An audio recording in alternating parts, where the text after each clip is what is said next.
Elias had always known that being assigned as a human diplomat to the planet Valara would be challenging, but nothing could have prepared him for the quiet, unsettling weight of the Queen's attention.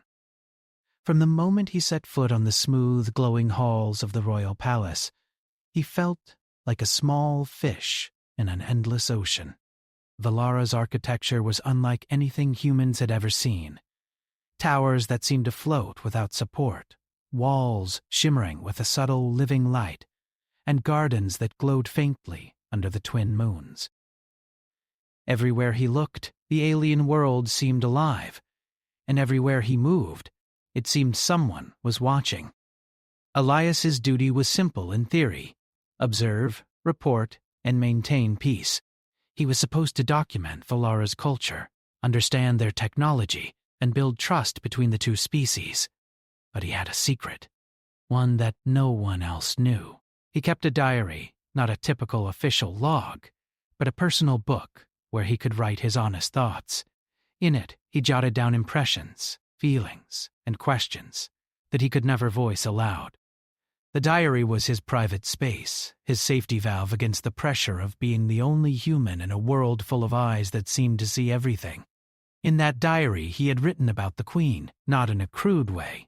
He respected her position and power, but with fascination.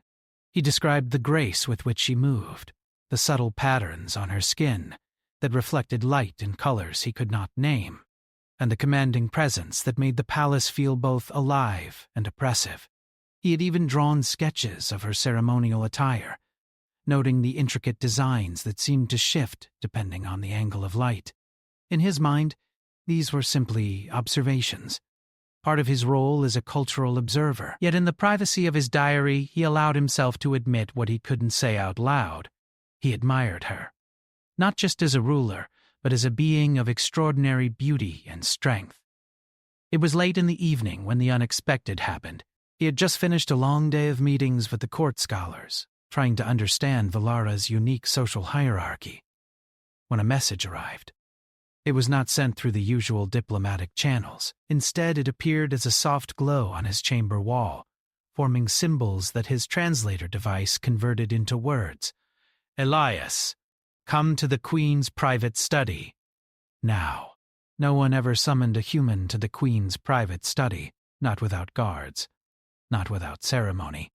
Every diplomat he had met on Valara whispered about how the Queen rarely spoke to outsiders without purpose, and even then, only in public spaces under careful supervision. Yet there was something in the message that felt different, personal, curious.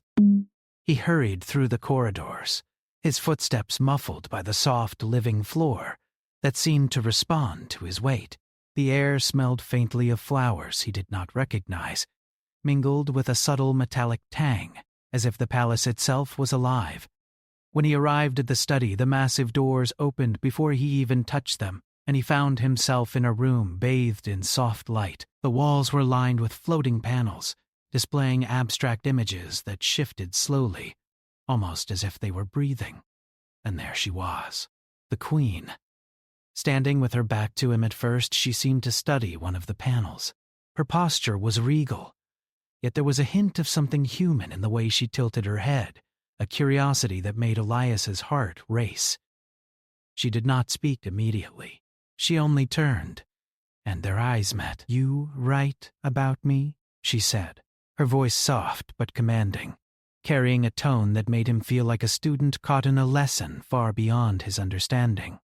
Elias froze. I only write what I see, Your Majesty," he stammered. His mind raced. Had she really read his diary? That was impossible. He had hidden it carefully in a secure compartment in his quarters. No one had ever entered it. She smiled faintly, a gesture that was both knowing and strangely gentle. "I know," she said simply. "I can read your thoughts through the patterns you leave in your observations. You do not hide them as well as you think." Elias swallowed hard. The idea that she could know so much, that she had seen the private contents of his mind, made him feel exposed in a way he had never imagined. yet there was no anger in her tone, only curiosity. I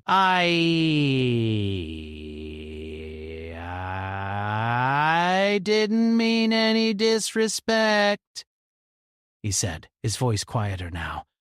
It was only observation. She stepped closer, her movements fluid, almost as if gravity itself obeyed her. I see, she replied. And yet, your words reveal more than observation. You notice things others would not. You write what fascinates you. That honesty, it intrigues me. Elias felt a rush of conflicting emotions. Relief that she was not angry, fear that he had crossed some invisible line, fascination that the most powerful being on the planet had taken notice of him. And a strange sense of honor, as if his private thoughts, the ones he had kept for himself, had suddenly become part of something larger. The Queen gestured to a floating seat, shaped like a crescent moon, glowing softly beneath her. Sit, she commanded. Tonight I want to understand you. He hesitated, then obeyed. As he sat, he realized that the room was filled with artifacts, devices, and holograms that he could not begin to comprehend. Each seemed to tell a story, not just of the Queen, but of Valara itself. He felt like a child in a library of knowledge that spanned centuries. You fear that you have revealed too much, she said. But what you write tells the truth of your kind. Humans are honest, sometimes too honest. You do not hide your thoughts, even when it is dangerous. That quality is rare. Elias's mind whirled. Here he was, a human in an alien world, being praised for a trait that had often gotten him into trouble back home. He felt pride swell within him, though he tried to hide it. I suppose honesty is valued differently here, he said carefully. The Queen smiled again, faintly. It is, and yet you understand more than most of your species. You see people, not just positions. You see beings, not just rulers. That is why I am speaking to you directly. For a long moment, silence filled the room. Elias's pulse raced. He wondered if he was dreaming, if some elaborate trick was being played on him.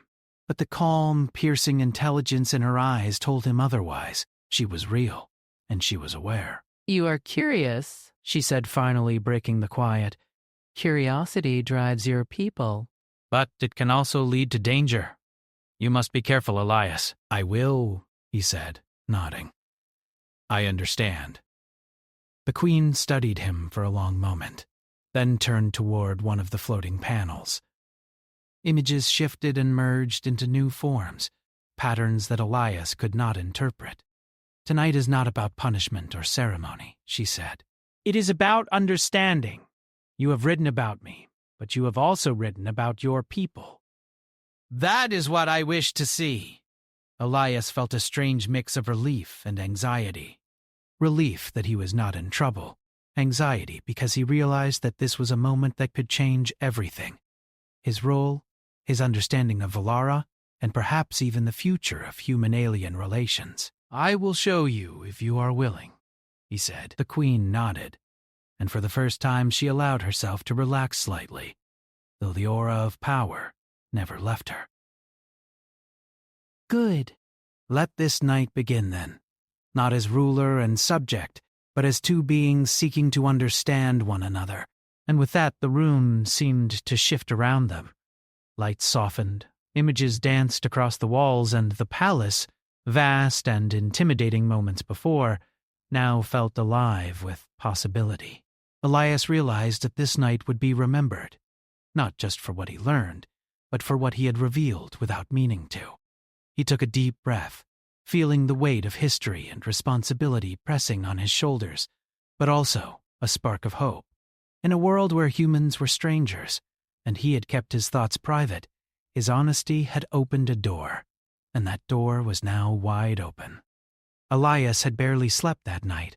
Even though his chambers were comfortable and quiet, his mind kept returning to the Queen's words, her calm, piercing gaze, The way she had stepped closer without force, the strange curiosity in her voice, it haunted him in a way he could not explain. Normally, a diplomat's night would be filled with plans for meetings, reports, or rest. But tonight he found himself replaying every detail, every gesture, as if they held some hidden meaning. By morning, the palace was already alive with activity. Servants moved like shadows along the glowing halls, carrying trays of strange aromatic food, while advisors and courtiers gathered in floating conference chambers. Yet, for Elias, all of this was background noise. His thoughts were on the Queen, on what she had asked of him, to show her his people, his perspective, and perhaps, in some strange way, his heart. The Queen had summoned him again, this time to a chamber that he had not seen before. Unlike the study from the night before, this room was circular, with walls that shimmered like liquid crystal. At its center floated a globe, half solid, half holographic, showing the movements of stars and planets in a dance he could barely comprehend. The air was warmer here, and a faint hum seemed to vibrate through the floor, almost as if the palace itself were alive and watching. "You are awake," the Queen said, appearing from a side door as if she had been waiting for him. Her voice was softer now, almost conversational. Good. You are punctual. That is rare for humans, is it not? Elias smiled nervously. "I try to be, Your Majesty." She gestured toward the floating globe. "I want to show you something." The globe rotated slowly, and Elias could see that it was not merely a star map. Embedded in the holographic space were images of humans, cities, ships, machines, and even glimpses of ordinary life. "These are your people," the Queen said. "Through your reports, I have begun to understand them, but there is more I wish to learn." Elias took a step closer, fascinated. I can explain. Humans are complex. We build, destroy, create, and dream. There is beauty in our mistakes, just as much as our successes. She nodded, her eyes reflecting the glow of the stars. "Yes, I see that now." Your species is not as simple as I was told, and yet you are here, so far from your world. That takes courage. He swallowed. It was my duty to come, but I admit curiosity drove me more than anything. The Queen's lips curved into a faint smile. Curiosity can be dangerous, but it can also lead to understanding. That is why I wish to know more about you. Not just your observations, but the way your mind works. For hours they talked. Elias described human history, the struggles and triumphs of his people, the art, the literature, and even the small, quiet moments of daily life that made his world unique.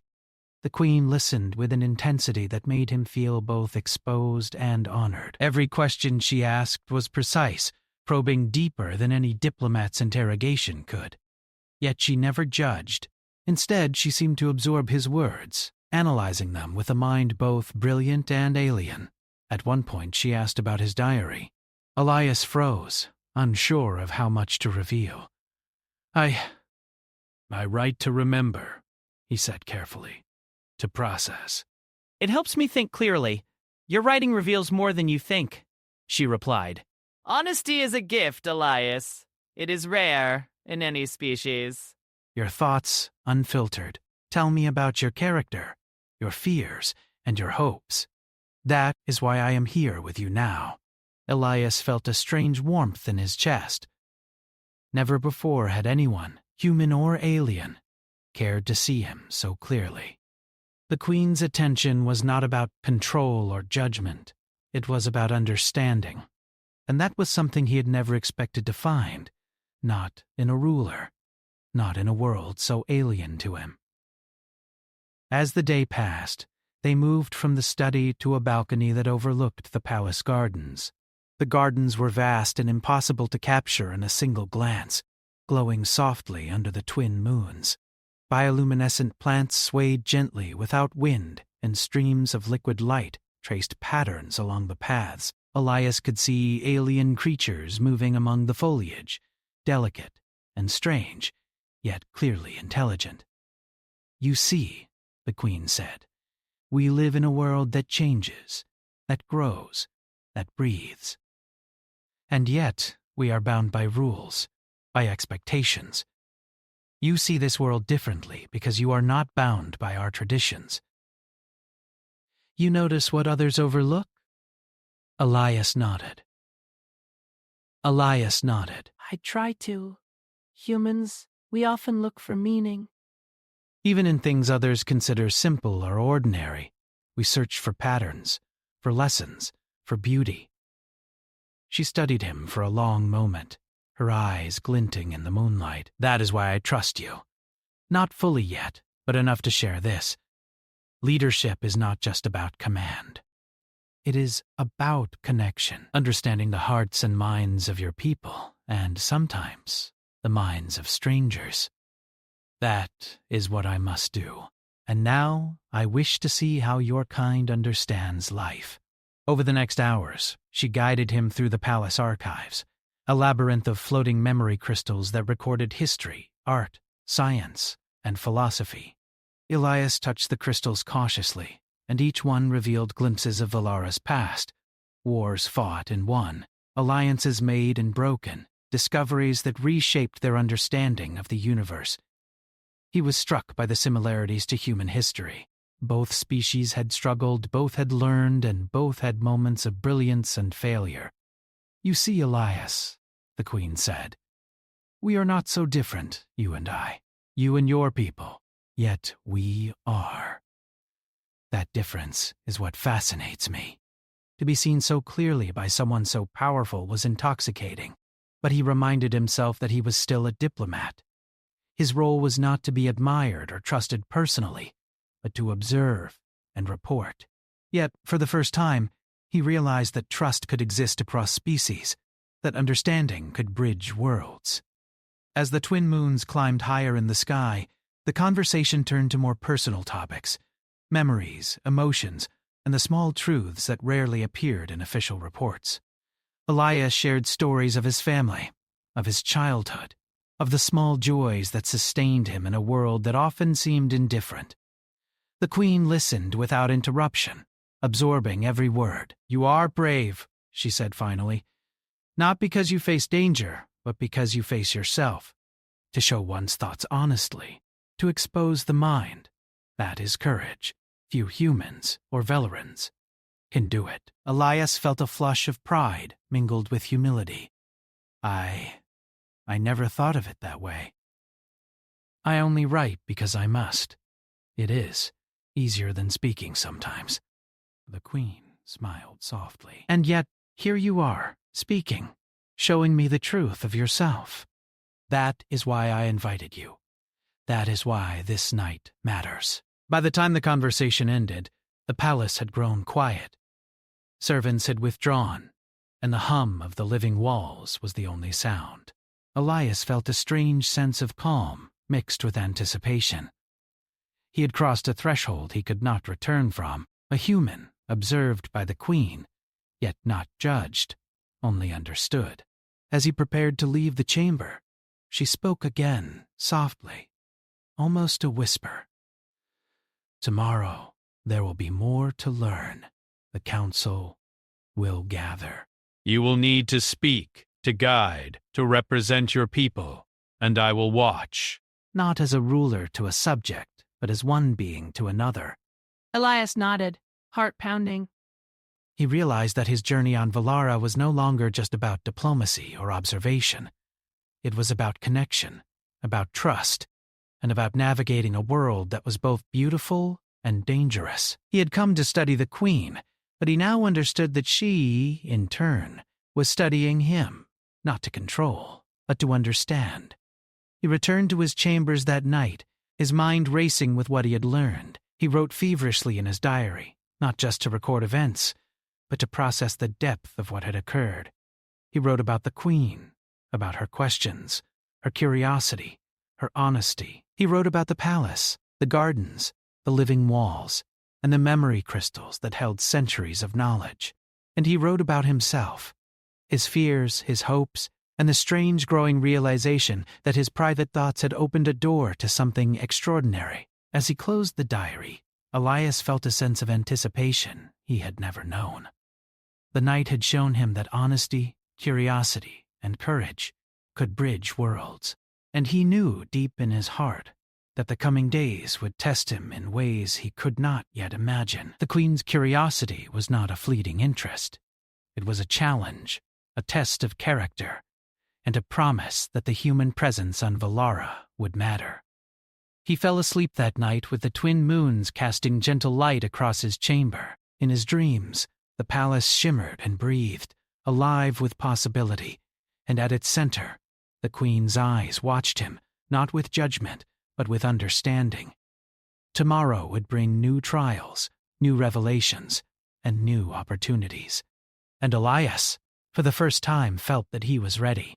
The morning sun had barely touched the palace towers when Elias felt the weight of an invisible tension pressing down on him. The palace corridors, once serene and welcoming, now seemed alive with whispers and sideways glances. He had grown used to the quiet curiosity of the Valarans, but today it felt different, sharp, pointed, and heavy with purpose. Something had changed, and he sensed it before he even reached the council chambers. The Queen had summoned him earlier than usual. Her note had been brief: "Meet me in the council hall. There is much to discuss, and time is short." His steps echoed unnaturally against the crystalline floor as he made his way there. The air smelled faintly metallic, tinged with the faint glow of the palace's living walls. Something about the atmosphere made him tighten his grip on his satchel, which contained his diary and a small translator device. When he arrived, the council hall was already filled with figures draped in robes of shifting colors, their eyes flicking toward him as he entered. They were Velaran nobles, advisors, and scholars, each of them towering and elegant, with expressions that blended curiosity with subtle disapproval. The Queen stood at the head of the chamber, her presence commanding, but there was a shadow in her gaze that Elias had never seen before. "Elias," she began, her voice steady but heavy with unspoken concern, "I have received troubling reports. There are factions among my advisors who question your role here, who fear that your presence may influence decisions that concern the safety and future of Valara." Elias's heart sank. He had anticipated cultural challenges, language barriers, and even misunderstandings, but a political conspiracy that had not crossed his mind. "Faction?" he asked cautiously. "Do you mean there is a group trying to remove me?" She nodded slowly. "They fear what they do not understand. Your species, your honesty, your direct observations. They see it as a threat. I cannot fully protect you without revealing my intentions, which could endanger both you and my people. You must act carefully." Elias felt a surge of anxiety, but beneath it, a spark of determination. Humans were often in situations far worse, and yet they found ways to endure, adapt, and triumph. "What should I do?" he asked. "How can I help?" The Queen's eyes softened slightly. "Watch. Listen. Learn. And when the time comes, act. That is all I ask of you." For the rest of the day, Elias moved carefully among the council members. He listened to their discussions about trade, technology, and security, noting subtle changes in tone, the way some whispered behind hands, and the sharpness of glances directed at him. Each moment, each word, revealed patterns he had not noticed before. The nobles were united in their distrust of him, yet fractured by their own ambitions. Elias returned to his chambers that evening with a heavy mind. He pulled out his diary and began writing, but the words felt inadequate. He needed a plan, a way to protect the Queen and himself without igniting further suspicion.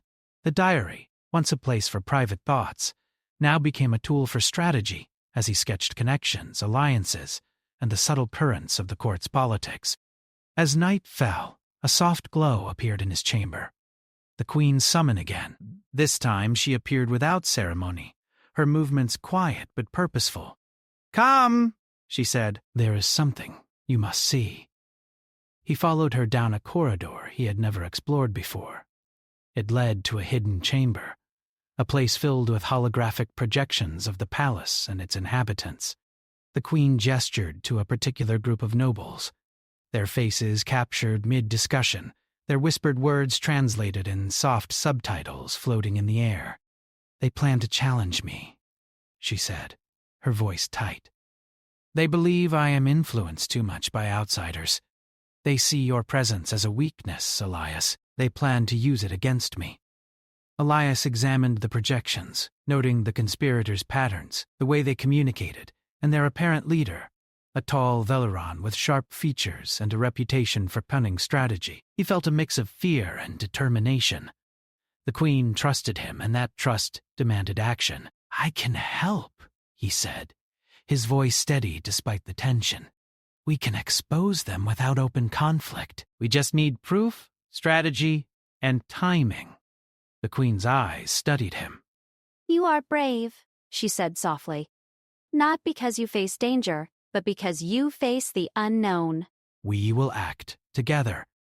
But you must understand, one wrong move could cost both our positions, and possibly more.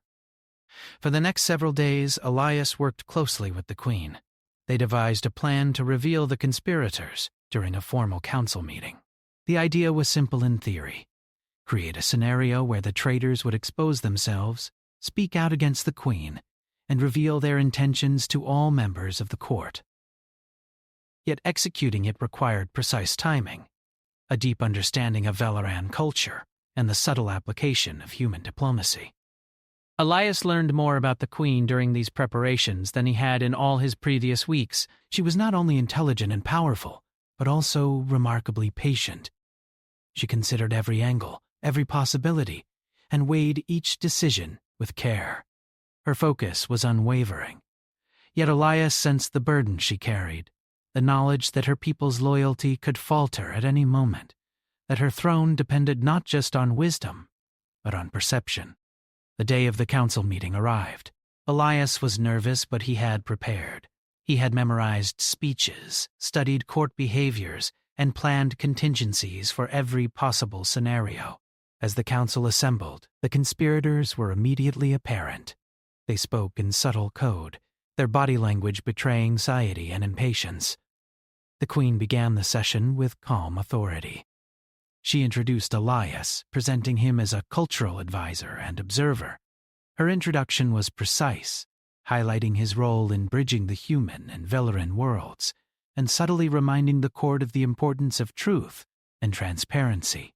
Elias spoke next, carefully presenting information about human diplomacy and trade, emphasizing lessons that could benefit Valara. As he spoke, he subtly referenced previous council decisions, pointing out inconsistencies in logic and evidence that the conspirators could not ignore. The nobles shifted uncomfortably, realizing that their plans were being subtly unraveled. Then the queen acted. She asked pointed questions about policies that the conspirators had quietly manipulated, and when they attempted to answer, their contradictions became obvious.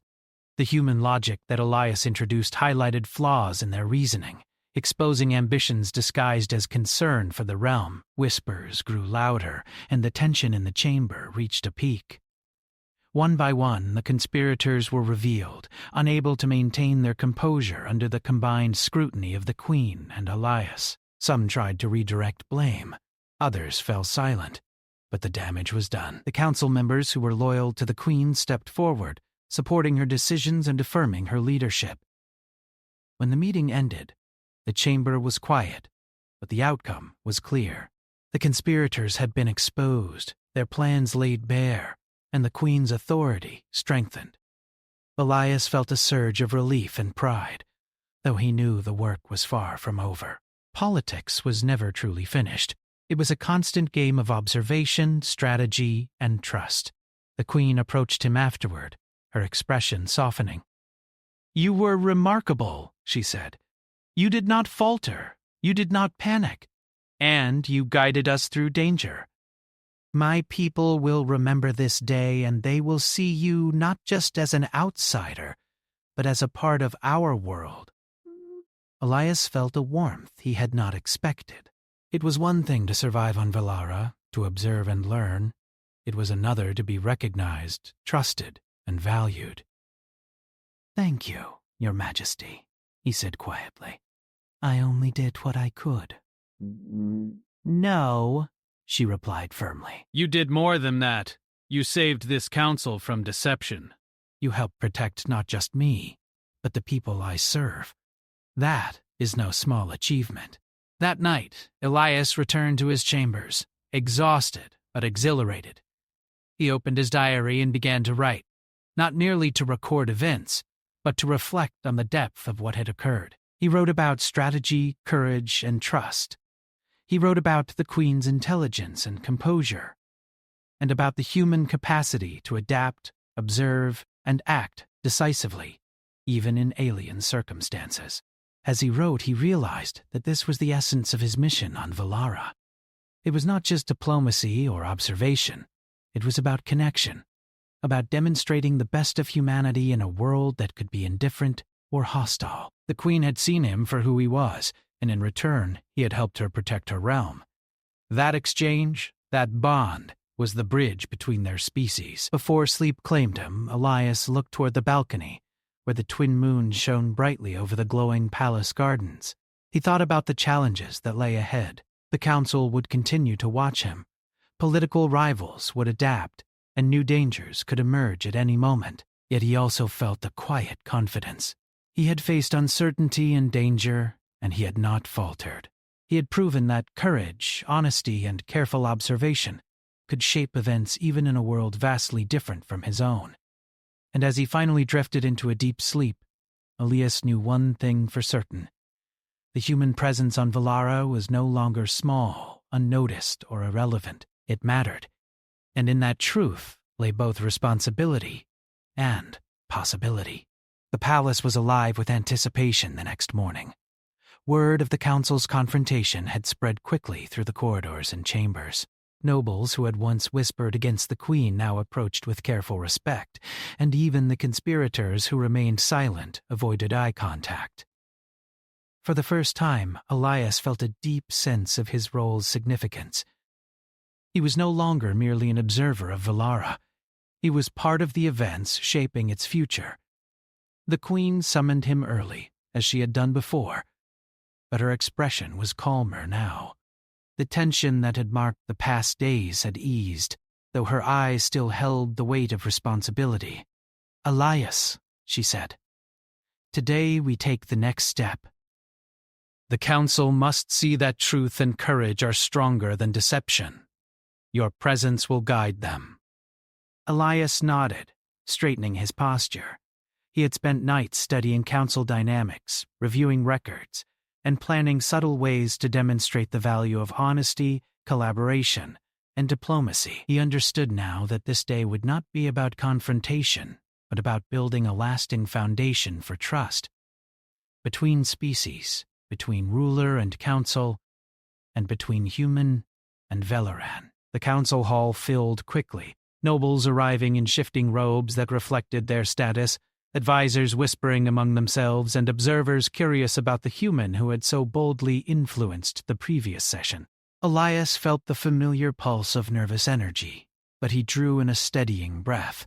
He had prepared for this moment. The Queen entered, her presence commanding silence instantly. She moved to her elevated position at the head of the chamber, her gaze sweeping over the room. When her eyes rested on Elias, there was a subtle nod, acknowledging his readiness. "Members of the council," she began, her voice firm but calm. "The past days have revealed both strengths and weaknesses within our court. We have seen courage, honesty, and clever thinking. We have also seen ambition that seeks to undermine trust. Today we choose the path forward. Today we decide what kind of future Valara will have." Elias stepped forward carefully. "Honored council members," he said, his voice clear, "I am here as a representative of humanity, a species that has learned through observation, experience, and sometimes mistakes. We are not perfect, but we value honesty, courage, and collaboration. These are qualities that can strengthen any society, Valoran or human. A murmur passed through the council. Some shifted in their seats, skeptical but attentive. Elias continued. The events of recent days showed us that deception and fear can harm a society more than external threats. When truth is hidden, trust falters. When honesty is ignored, even the strongest leaders can face danger. The Queen's decision to include me in her council was not a weakness. It was an example of courage and openness. I am here not to command, but to observe, support, and provide perspective. And I believe that perspective, when combined with your wisdom, can ensure Valara's continued strength and peace. He paused, scanning the council for reactions. He noticed subtle nods among the loyal members, and even the remaining conspirators could not hide the unease creeping across their faces. The room seemed to pulse with attention, every ear tuned to the words of a human who spoke with clarity, respect, and careful insight. The Queen rose slightly, her posture tall and unwavering. Elias speaks the truth. Courage is not in deception or manipulation. Courage is in honesty, in seeking understanding, and in acting for the good of all. I trust him because he embodies these values. Let his presence remind us that alliances, both internal and external, are built on respect, trust, and truth. As she spoke, the atmosphere in the chamber shifted. The nobles who had opposed her began to see the strength and transparency, the power of honesty, and the wisdom of considering outside perspectives. Even the conspirators, faced with undeniable logic and the Queen's authority, could not maintain their position. Slowly they conceded, offering quiet agreements to adhere to the Queen's directives, their ambitions curtailed by the clarity of the moment. Elias felt a sense of relief and pride. He had come to Valara as a stranger, an observer of alien culture, yet his presence and human qualities had influenced the course of history. It was an extraordinary realization, proof that humanity could contribute meaningfully to worlds beyond its own. The council session ended with the Queen formally acknowledging Elias's role. Let it be known, she declared, that this human, Elias, has shown courage, wisdom, and insight that honor both his people and ours. From this day forward, he shall serve as a permanent liaison, ensuring that understanding between our worlds continues to grow. Applause, both subtle and sincere, echoed through the hall. Elias bowed respectfully, humbled by the recognition. For a human, far from Earth, in a palace unlike any he had ever imagined, this was more than honor. It was proof that honesty, courage, and empathy transcended species, culture, and expectation. The Queen approached him afterward, her expression softer now, unburdened by the shadows of doubt. "You have done more than I could have expected," she said quietly. "Your presence, your honesty, your careful observation, they saved my court from division and strengthened our people. I am grateful, Elias, not just as a ruler, but as one being to another." Elias felt warmth spread through him. "Thank you, Your Majesty. I only did what any human would do: observe, learn, and act when necessary. The credit is yours for trusting me." "No," she replied, a faint smile touching her lips. "We acted together. That is the essence of partnership. That is how alliances endure." The following days were quieter, yet filled with purpose. Elias began his formal role as liaison, assisting in diplomatic missions, facilitating communication between human emissaries and Valoran leaders, and helping to document cultural exchanges. Each task, no matter how small, felt meaningful. He realized that his mission was no longer about mere survival or observation. It was about creating bridges between worlds, building trust, and demonstrating the best of humanity in ways that could endure across light years and cultures. One evening, he found himself on the balcony of the palace, gazing at the twin moons as they bathed the gardens below in gentle light. The glow of bioluminescent plants reflected softly on the palace walls, casting long shadows that moved like living patterns. The air was cool and fragrant, carrying the faint hum of life that seemed to pulse through the palace itself. The queen appeared beside him, silent at first, letting him absorb the beauty of the world. After a long moment, she spoke. "Do you see Elias?" Even in a place so alien, so different from your home, there is commonality. Life persists. Curiosity persists. Courage persists, and so too does understanding. He nodded. "Yes, Your Majesty. I see it. Now, I also see how much your people rely on trust, honesty, and clear thinking. It is inspiring, and it reminds me why humanity's values matter, even here." The queen turned slightly, her eyes reflecting the twin moons. "Your people have much to teach us, Elias. And your honesty, your courage, your willingness to act without fear, they are proof that humans are capable of great influence in the universe." I will remember this, and so will my people. Elias felt a profound sense of fulfillment. He had arrived on Valara as a stranger, uncertain and cautious. He had faced challenges, political intrigue, and cultural differences. Yet he had endured.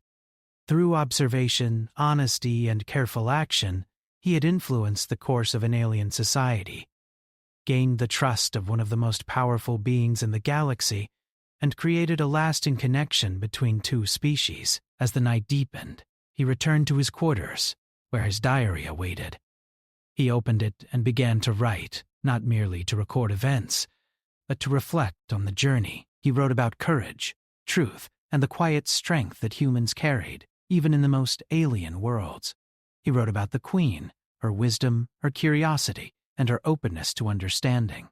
He wrote about himself, realizing that his presence had mattered in ways he had never imagined when he first set foot on Valara. When he finished, he closed the diary and set it aside. For the first time, he felt a sense of peace and accomplishment. But his mission was far from over. There would be new challenges, new alliances, and new adventures. But he knew that he had proven something important, that humans, even one human, could bridge worlds, inspire trust, and leave a lasting mark on the universe. The palace was quiet now, but alive with possibility. Outside, the twin moons traced their slow paths across the sky. The gardens shimmered softly, and the palace hummed with life. Elias looked toward the horizon, thinking of the countless worlds humanity had yet to touch, the countless opportunities to build understanding, and the endless potential for courage, honesty, and curiosity to shape the future. And as he drifted to sleep that night, he knew that the story of Valara, the Queen, and himself was only the beginning. For humans, for Valarans, and for the universe itself, the door had been opened. Understanding had begun, trust had been earned, and an alliance had been forged, one that would endure for generations to come. Elias dreamed of stars, of distant worlds, and of possibilities that stretched beyond imagination. He dreamed not just as a human, but as a representative of humanity, carrying the values of his species into the vast unknown. And in that dream he felt certain that honesty, courage, and empathy could indeed shape the destiny of civilizations.